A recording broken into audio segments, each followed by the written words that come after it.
I swear I wasn't even supposed to be cleaning that trunk. He'd said he'd get to it this weekend, but of course the weekend came and went, and all I heard was him complaining that I was making a fuss over nothing again. So there I was, leaning into the back of his car with the sun burning the back of my neck, expecting to find jumper cables, old gym shoes, maybe that stupid umbrella he insists he lost. Instead, I lifted the mat and saw something wrapped in silver paper, too neat, too pretty, too deliberate to belong to him. My stomach tightened before my brain even caught up. I remember hesitating, like the wrapping itself was alive and could bite me. But curiosity won, like it always does when something in my marriage doesn't add up. I pulled the first box closer, and the bow slid against my fingers. Silky, elegant, completely wrong for a man who buys birthday gifts in supermarket aisles. And then I saw the little envelope tucked beneath it. A cream-colored card, thick paper, the kind used for anniversaries or some romantic occasion he never bothered to celebrate with me. My hands shook as I opened it, though I kept telling myself there had to be a reasonable explanation. There wasn't. Inside, in handwriting I instantly recognized as his, because I've stared at that handwriting on grocery lists and sticky notes for years, was a message so intimate it made my vision blur. And the worst part wasn't the message. It was the signature. To her. A woman's name I'd never heard before. In that moment, something cold and silent settled inside me. Not rage, not heartbreak yet, just the certainty that I had crossed a line I could never uncross. And somehow I pushed the first gift aside and found another one underneath it. This one wrapped in deep red paper, the kind you'd use for something passionate, intimate. I didn't even open it. I could already feel what it meant just by the weight of the box and the way he'd tied the ribbon with a care he hadn't shown me in years. People always say your body knows the truth before your mind can accept it, and I felt that in my bones right then. My breath got shallow, sharp, like my own chest was trying to warn me. Brace yourself, because this isn't an accident. There were more cards too. 3, maybe 4. I kept pulling them out like I was unearthing pieces of someone else's life, someone he'd chosen over me. Each envelope had that same polished handwriting, those same affectionate phrases he'd long stopped offering me. One card even mentioned last Friday, which was funny, because he'd spent that evening telling me traffic had been insane, and I never understood how exhausting his days were. I stood there replaying every lie he'd fed me lately, and for the first time, I wasn't confused. I wasn't doubting myself. I wasn't being dramatic, no matter how much he liked to say that. I placed everything back exactly where it had been, careful not to crease a single corner. I don't know why. Maybe instinct, maybe survival. Maybe I already knew that if I confronted him now, he'd twist it, gaslight me, make me feel like I was losing my mind. He'd done it before. So I just closed the trunk, wiped my hands on my jeans, and stood there staring at the car like it could speak if I waited long enough. The neighborhood around me felt too quiet, the air too still, like even the world was holding its breath, wondering what I was going to do next. When I walked back inside the house, everything looked exactly the same. The hallway rug slightly crooked, the faint smell of coffee lingering from the morning, the soft hum of the refrigerator. But I wasn't the same anymore. It's strange how betrayal doesn't explode all at once. It settles into you slowly, like ink seeping through paper. I remember gripping the kitchen counter just to steady myself. It wasn't the gifts that hurt the most. It was how effortlessly he'd hidden them, like deception had become second nature to him. I caught a glimpse of myself in the microwave's reflection, hair messy from the wind, eyes wide and unfocused, like I'd just stepped out of a nightmare. I kept hearing his voice in my head saying things like I was too emotional or imagining problems or picking fights out of nowhere. But now the evidence was real and heavy and wrapped in expensive paper in the back of his car. And that realization, finally knowing I wasn't crazy, hit me with a mix of vindication and grief so intense it made my throat close. I didn't cry. Not then. Instead, I sat at the table, tracing the wood grain with my fingertips, letting silence wrap around me like armor. I knew I couldn't react impulsively. That's exactly what he would expect. No. I needed to gather myself, breathe, and think. Because if there were gifts in that trunk, then there were lies scattered everywhere else. And before I said a single word to him, I needed to find every last one of them. The next morning, I woke up with that tight, sinking feeling in my stomach, the kind you get when you know something is wrong, but the world still expects you to put on mascara and pretend everything's fine. He was already up, clattering dishes in the kitchen, acting like a man with nothing to hide. He asked if I'd slept better, as if concern was something he suddenly remembered how to imitate. I nodded, studying him the way you study a stranger you're trying to read. Every gesture, every casual hum, every glance felt rehearsed. When he finally left for work, I sat on the edge of the bed and let the silence tell me what to do next. My heart was racing, but my mind was sharper than it had been in months. I pulled his laptop from under the dresser. Yes, the one he insisted was too slow to use anymore, and the password he claimed to have changed worked on the first try. Typical. Men think they're clever until you start connecting dots they never imagined you'd look for. My hands trembled, but not from fear. More like my body already knew I was about to confirm what the gifts had only hinted at. Emails, reservations, message confirmations from restaurants I'd never heard of. A hotel booking dated 2 weeks prior, the same night he said he'd been covering for a colleague who'd fallen sick. I scrolled through receipts, timestamps, reminders written in the same handwriting I'd stared at in those cards. He wasn't even trying to hide it well. That's what stung the most. He hadn't taken me seriously enough to cover his tracks, and suddenly, the trunk wasn't an isolated mistake. It was proof of a routine. I kept digging, each click of the mouse feeling like a tiny betrayal slicing deeper into the parts of me I'd once protected. There were florist charges, twice in the last month. Funny, because the only flowers I'd gotten recently were the wilted supermarket bouquet he grabbed after showing up late to our anniversary dinner. And even then, he'd said he didn't know why I made such a big deal out of dates. But apparently, dates meant something to someone else. Someone whose name kept echoing in my mind like a warning bell I couldn't shut off.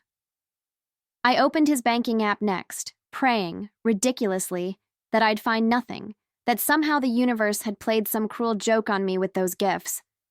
But the truth stared back with every line item. Dinners for two, charges from an intimate wine bar, a weekend reservation at a boutique hotel that didn't even allow children. And right beneath that, a payment to a jewelry store. I just sat there for a moment, feeling my heartbeat slow in that eerie way it does when your mind goes numb to protect you from breaking. My fingers traced the transaction dates like touching them would make them less real. Then I found it, or rather, her. The same name from the cards appeared in a contact entry synced automatically with his email. Her number, her photo, a soft smile, hair curled just right, the kind of woman who'd never had to beg for attention the way I had toward the end. I stared at her picture until my eyes burned. He had told me once that I was imagining competition where there was none, insisted that no woman would put up with his crazy schedule. Yet here she was, receiving gifts wrapped in metallic silver paper, while he acted like I was asking too much for a date night. I closed the laptop slowly, like shutting it gently might soften the blow. But the damage was already done. My whole body felt hollow, as if someone had scooped out everything warm inside me and left only the echo of what used to be trust. I sat there on the bedroom floor, legs folded under me, thinking about all the moments he'd accused me of being too suspicious. Every time he'd sighed dramatically, rubbed his forehead, claimed I was picking fights out of thin air. Now I saw those moments clearly. They weren't frustrations. They were rehearsed defenses. I walked to the living room, needing air, space, something that didn't smell like his cologne. The morning light poured through the windows, bright and indifferent, illuminating the life I'd built with him, a life that suddenly felt like a stage set for a play I never auditioned for. I wrapped my arms around myself, feeling the tremor in my shoulders as the truth settled deeper. I wasn't dealing with a one-time mistake or some emotional impulse he'd regret. This was habitual, planned, upheld with the same attention to detail he never bothered to give our marriage. By the time I looked out the window and saw him driving away, I knew something inside me had shifted for good. Not toward rage, not yet, but toward clarity. I didn't want to scream or throw things or demand explanations he'd twist anyway. I wanted knowledge. I wanted the whole picture. Because if there were cards in the trunk, and emails on the laptop, and reservations with someone else, then there were still pieces of the truth waiting for me. And I wasn't going to confront him until I had every fragment in my hands. By the time the afternoon rolled around, I was operating on something sharper than adrenaline, something colder, steadier.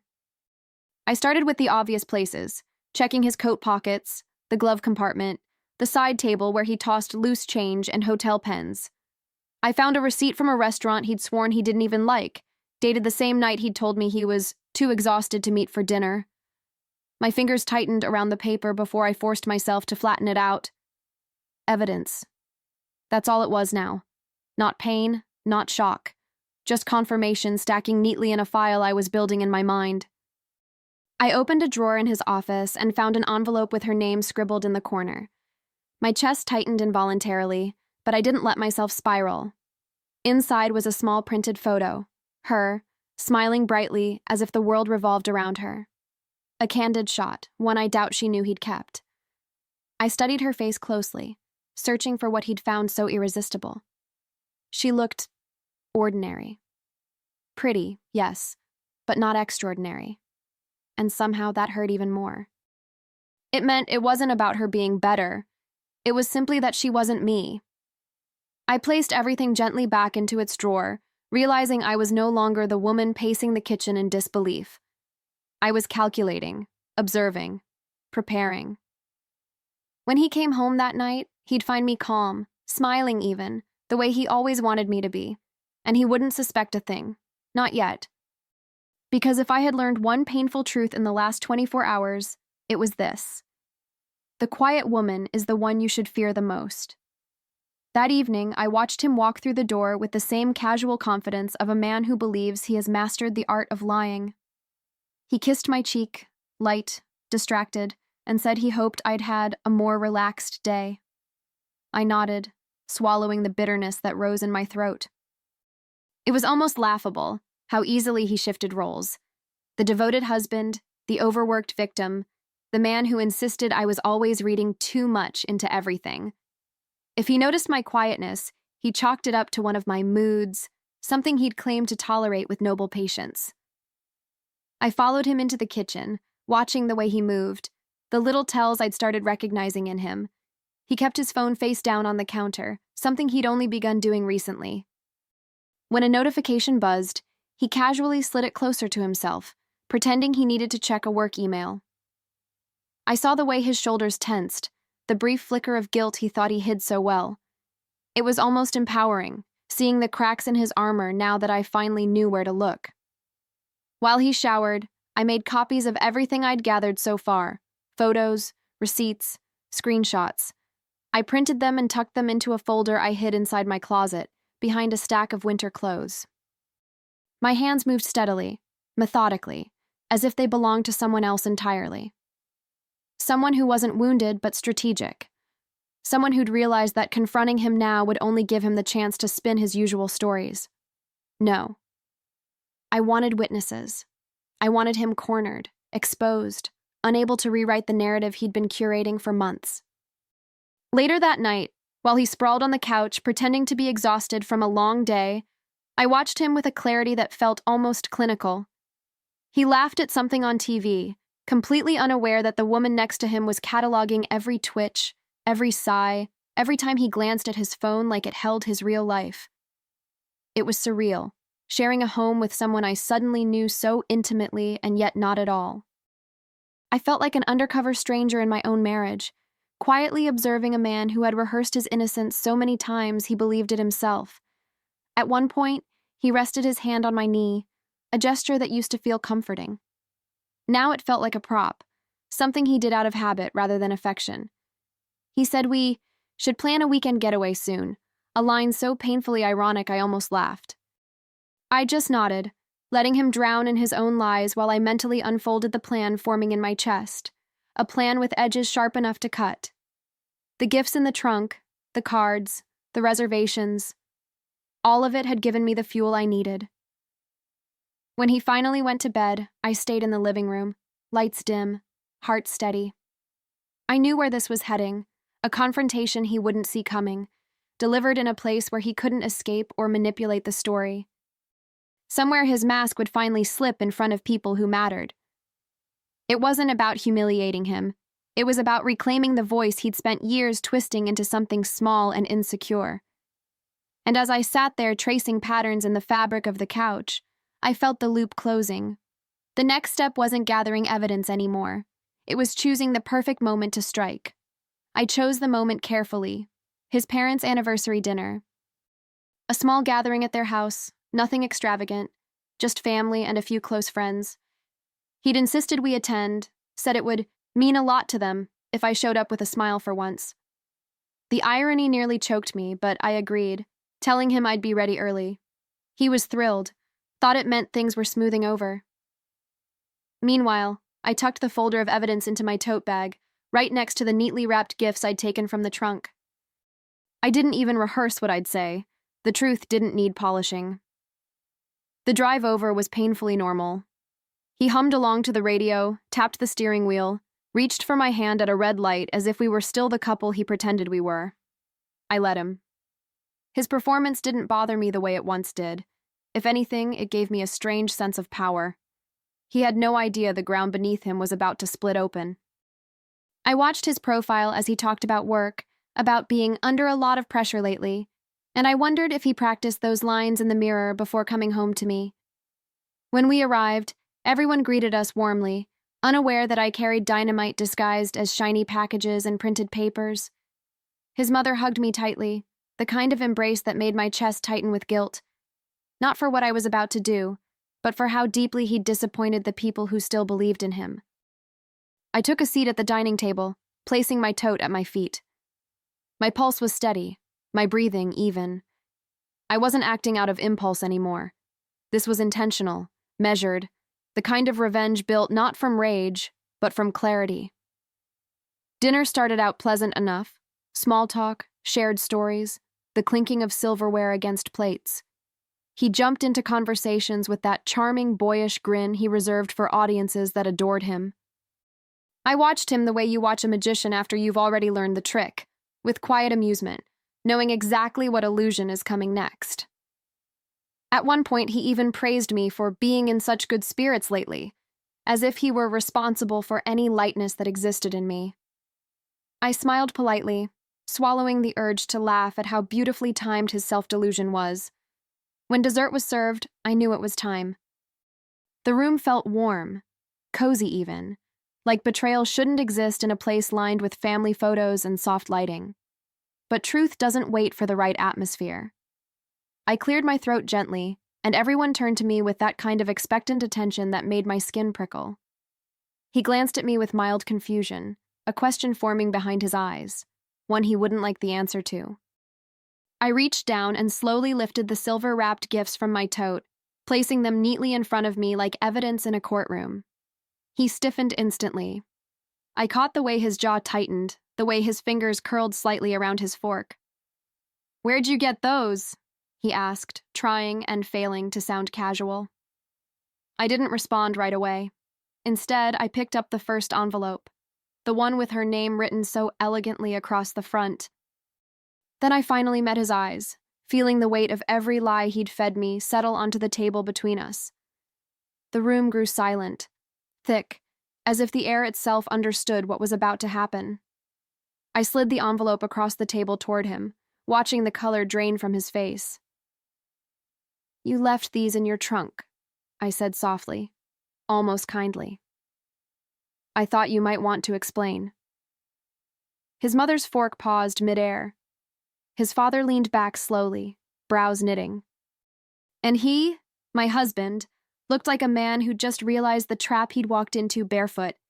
He muttered something about a misunderstanding, about how I shouldn't jump to conclusions, but the words sounded thin, brittle, like glass cracking under pressure. I opened the first gift, revealing the silk scarf still folded perfectly, the scent of perfume rising faintly as if mocking him. Then I read aloud from one of the cards, his handwriting unmistakable, an affectionate message about a weekend he would never forget. His sister covered her mouth. His cousin exchanged a stunned look with his wife. The room shifted, the warmth dissolving into disbelief and quiet horror. He kept insisting I was twisting things, that I didn't understand, but every denial only made him look smaller, more pathetic, more exposed. Finally, I placed the folder of receipts and photos on the table. "If you'd like to deny it," I said, "please, go ahead. I brought enough evidence for everyone here to decide for themselves." His mouth opened, then closed, the way a fish gasps when it's hauled out of water. No lies left, no exit, no version of the story he could mold into something flattering. I stood up slowly, my hands steady, my voice even. "I won't stay married to a man who lies this easily," I told him. "Pack your things tonight." And for the first time in a long while, I felt the ground under me. Solid. Mine. The house felt strangely peaceful the next morning, quieter than it had been in years. He'd packed in a hurry the night before, stuffing clothes into duffel bags, muttering excuses no one asked for, slamming drawers as if loud noises could win an argument he'd already lost. I sat on the couch, listening to him stomp around like a guest overstaying his welcome. When the door finally clicked shut behind him, I exhaled a breath I didn't even know I'd been holding. The silence that followed wasn't lonely. It was cleansing, like the air had finally been filtered of his lies. I walked through each room slowly, touching the back of chairs, the edges of picture frames, letting myself feel the shift. His absence didn't feel like a wound. It felt like space. Space I hadn't realized I'd been craving. In the kitchen, I brewed coffee just for myself, the rich, warm smell filling the room in a way that grounded me. I remembered how he used to complain that I made it too strong, how he preferred everything watered down: coffee, emotions, responsibilities. I took a long sip, letting the bitterness sit on my tongue like a promise of something better. Of course, not everything was calm. Every now and then, a wave of sadness would wash over me. Memories of the early years, the laughter, the trips, the way he used to look at me before he turned that same gaze toward someone else. But those memories didn't break me. They reminded me that I had loved fully, honestly, with a heart he didn't deserve. And the strange thing was, the grief felt cleaner now, like mourning something that had already died long ago, long before I ever opened that trunk and found its final proof. As the days passed, I began noticing things I hadn't felt in years, small pockets of peace tucked into ordinary moments. I could cook dinner without feeling judged for every ingredient I used. I could play music he used to call too dramatic, letting the melodies fill the house without apology. I even slept better, no longer waking to the sound of him sneaking into the bedroom hours after he claimed he'd been working late. My routines became mine again, simple, quiet, and strangely comforting, like slipping back into a rhythm my body remembered even if my mind had forgotten. I also started uncovering truths I hadn't noticed while living under the weight of his lies. Credit card statements with strange recurring charges, conversations with friends who admitted he'd brushed off invitations, saying I was too controlling to let him go out. Even his family, who loved him dearly, began connecting their own dots after the dinner. One of his cousins texted me, saying she'd always felt something was off about the way he talked about his stress. I didn't need validation, but hearing others finally see what I'd lived with for years felt like a door clicking open in my chest. I kept the folder of evidence in a drawer, not because I needed it anymore, but because it reminded me of the moment everything changed, the moment I stopped doubting myself. Sometimes I'd open it and look at the cards, the receipts, the photo, and instead of feeling pain, I'd feel gratitude. Not for the betrayal itself, but for the clarity it delivered, brutal as it was. If I hadn't found those gifts, I might still be apologizing for things I never did. I might still be shrinking myself to fit a man who expanded only for others. One evening, I sat on the porch wrapped in a light blanket, watching the sky shift from gold to lavender. It struck me how long it had been since I'd allowed myself to simply sit. No tension in my shoulders, no fear of the garage door opening, no rehearsing conversations in my head. I breathed deeply, feeling the cool air fill my lungs, and realized the constant anxiety I'd been living with wasn't normal at all. It had been him, his lies, his distance, his shadow stretching over everything I did. And now that he was gone, that shadow finally began to fade. I started reconnecting with pieces of myself I'd abandoned. Old hobbies, friends I hadn't seen in months because he'd said they were bad influences. Even small joys, like buying fresh flowers for the house or taking long walks after dinner, felt like reclaiming territory he'd quietly eroded. Each day I felt a little stronger, a little clearer, like someone gently brushing dust off a painting to reveal its original colors. I wasn't healed, not completely, but I was getting there.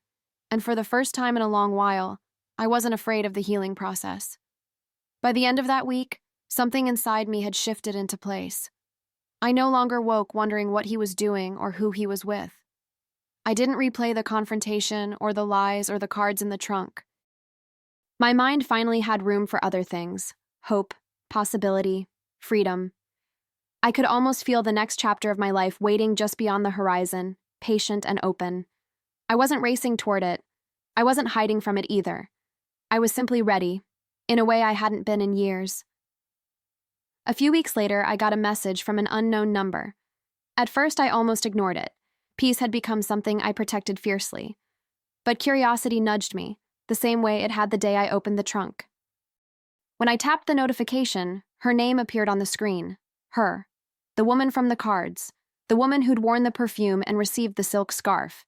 She wrote that she'd only just learned the truth, how he'd told her I was emotionally unstable, how he'd made himself sound like a wounded hero trapped in a loveless marriage.